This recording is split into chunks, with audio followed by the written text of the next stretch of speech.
Médecins libéraux, alors, et les cliniques. Il n'y a pas de relation médecin libéral-clinique. Il y a très peu de médecins qui travaillent dans les cliniques, à part les médecins qui font des gastro, des colos. Mais globalement, les cliniques, c'est surtout les cliniques lourdes, donc c'est les anesthésistes et les chirurgiens. Et c'est un peu pour ça que je suis là. Et les relations sont globalement très bonnes, puisque les cliniques travaillent main dans la main avec nous et veulent qu'on développe notre activité. Mais ils ont une énorme pression aujourd'hui, puisqu'il faut qu'ils soient aux normes.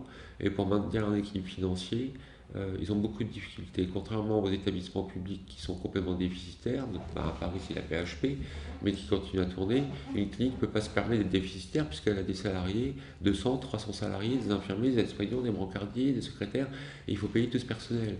Donc une clinique ne peut pas être déficitaire. Et pourtant, il faut travailler toujours plus, toujours mieux, avec moins de moyens. Ça, c'est le vrai problème. Alors, il y a la Fédération hospitalière privée qui est censée et qui va et qui a toujours globalement travaillé avec nous.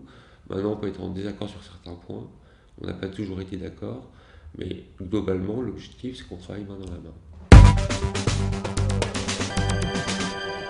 Il est surtout valable pour nos collègues qui sont cabinets de groupe et pour les spécialistes médicaux. Nous, en chirurgie, c'est pas intéressant pour nous parce que le contrat d'accès aux soins, c'est une limitation directe.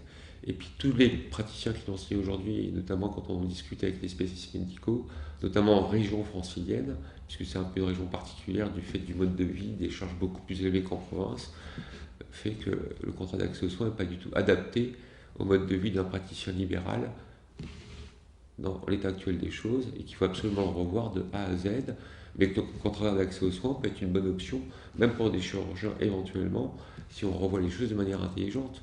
Le contrat d'accès aux soins peut être une bonne méthode de travail si on prend en compte les compétences, la qualité, les diplômes et toute la vie d'un chirurgien pour un chirurgien.